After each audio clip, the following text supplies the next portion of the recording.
Hello. कहाँ चल गेलू हमें छोड़ के अनहरिया में? अनहरिया हम कहाँ छोड़ के चल अरे गए? हमें अनहरिया में छोड़ के तू चल गेलू दिल्ली। हाँ, ऐसे करबू? तो क्या करें हम? हाँ? हम पी के देखो तो कहीं ना कहीं पलट जामे कहियो। अरे राजा, काहे पी के उलट जाइबो? जानलू? काहे? अरे अब इतना तो धोखा में देले बाटू ना हम्म। कि मन करता तू नटैया उठा के वही टांग दे हमके पेड़वा पे। हाँ, इतना तगड़ा धोखा था हमको जिंदगी में कोनो लड़की हमें ना दिल रही हो। अच्छा, तू तो बड़ा धोखेबाज निकल लू। खाली तू मुझसे प्यार करला का? हम तू वहीं से करत रहनी, एकदम विश्वास कैले रहनी, हमारा सारा पैसा लूट ले लू 2.5 लाख रुपया। हमें धोखा दे के भाग गेलू दूसरे के साथे दिल्ली। नहीं, हम नहीं लुटले हैं तुहार। झूठ बोलबू? हाँ, कैसे तू समझत हवा? अरे उहे बोलत हो ना। क्या है? अरे उहे अंजलि? अंजलि ना ही बोल रहे हो तुम। हाँ, तब की? राधिका बोल रही हो ना? नहीं, हम राधिका से नहीं बोल रहे हैं। कहाँ कौन लगाए बोल रहे हैं हैं? आप फोन? हम वहीं लगाए हैं गोरखपुर जिला सिवान पे। गोरखपुर से हम बात नहीं कर रहे हैं। तो कहाँ से बोल रही हो? ये रूम तुम्हारे जो आए थे एक रात रुके थे, हम इधर से वही बोल रही हो ना? बात कर रहे थे इधर कहाँ से? देवारा से। कौन देवारा हो? ओ, आजमगढ़। तो नंबर तो ये है, यही नंबर से बात होता रहा। यही पे तो 1 लाख रुपया मैंने गूगल पे कहीं नहीं एक दिन वहाँ। हम नहीं जानते। झूठ ना बोलो। हम नहीं जानते, पता नहीं क्या करे। देखो हमसे बहुत बाउर हो जाए झूठ बोलबू तो। हम बहुत सोचवा ना है, ये दारू पियम ना ये तोरे घर में आके हम ना उठवा लेनी तो कहियो तू। बहुत तेज हम पिए नहीं। का देसी? ओ, जवना मिल जा हुए ही चीज ना तो हम देसी ना पी ना, हम पी न जान ना हो। कौन? राइफल पीना। जानलू? हम हीरोइन पिए नहीं। हीरोइन कौन दारू आवेला हो? हीरोइन पता नहीं कौन है, लेकिन हम पिए नहीं। ये तो सुनले रहनी कि मेजरमेंट के आवेला लेडीज कुल पिए ली, मगर ये ना जानले रहनी कि हीरोइन दारू कौन आवेला। अरे हम बहुत एकदम रजिस्टर्ड हैं। रजिस्टर्ड हो एकदम। अरे राम हो राम। लेकिन अब हम जाना हम तो के ना ही जानत नहीं हो, हमारे दोस्त कुल तो के फंसवा देना तो से। क्या करे लगे लगावत रहला है। तू वहीं लगत लगाई नहीं, राधिका बोलत हो ना? नहीं, बा झूठ काहे बोलत हो? यूँ नहीं बोलत है। तब के बोलत हो? हम पूनम बोलत है। झूठ बोल देलू। तो अब पैसा ले ले तो पहचानबू ना, हम जानत था। अब पैसा ना ले ले रहा तू ना तो पहचान तू कह तू आवा रूम पे अकेले बाटी।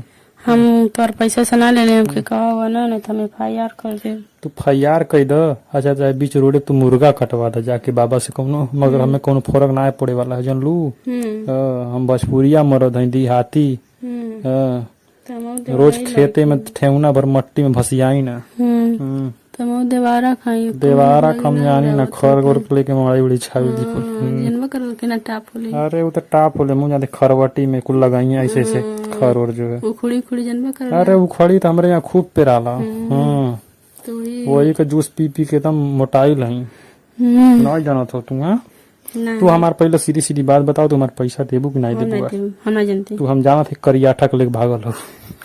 हम ना जानते कौन करियाठा। करियाठा हम ना जानते। करियाठा साथ तो मेलवा घूमे गए लालू, झूलवा बैठ के हिलात रहलू दोनों जनी लोगन। अच्छा, कहाँ देखले रहलू? वो हम देखले रहनी, मेहरारू देखले रह, हमसे जाके घरे बतैले। अच्छा, तो अल्लाह बाबू ओकरे फेरा में नहीं रहिया, सही है तू काम कर देलू। जा हट, हमारे लगी ना फोन करियो।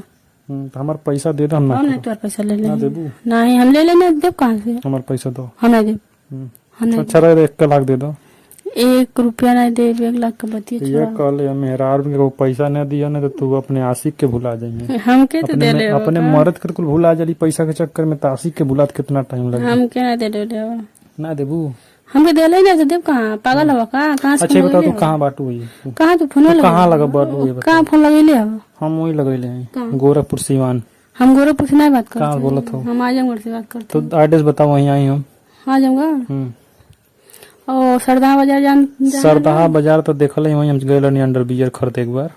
अच्छा, गोरखपुर से सरदाहा बाजार ना ही वहाँ गए तो हमार माल बोलवले रहल, तो वहीं गए अंडर बियर खरीदे। वही से हम बोलत हो। तो अब आई हम मगर ही रात हो गई यार, मगर अच्छा लाइक अपने दोस्त से बाइक कहत है उसे रात भर आ जाब समझ। अरे डाला मत, डेरा मत, हम मरद है कहीं रात चल रही ना, डेराई नहीं ना। हम तुमके जाने नहीं। तू हमें अपन शकल दिखावा, तू ही हो तो हम लोग छोड़ देगा। नहीं तो नंबर यही नंबर से हम बात कर रहनी है। आप 10 दिन बतियौला लड़की 1 लाख रुपया हमके भेजनी। सीधी सीधी फोन रखबा? ना रखो, नहीं रखो। हम बोलबे ना करो, हमार पैसा दे दो आज के बाद। हम फोन ऐसे काट कर दो देते ना। हैं। चलो ठीक बा, काट दे जा। हम तुम्हारे घरे अब आवत हई, सरदार बाजार आके फोन हाँ, कर जा जा जा जा रखी ना। हाँ जा आ ठीक। जा। दोस्तों ये वीडियो सिर्फ इंटरटेनमेंट के लिए बनाई गई है, ज्यादा दिल दिमाग पर जो ना डालें। वीडियो देखें, एंजॉय करें, चैनल को सब्सक्राइब एंड शेयर जरूर करें अपने दोस्तों।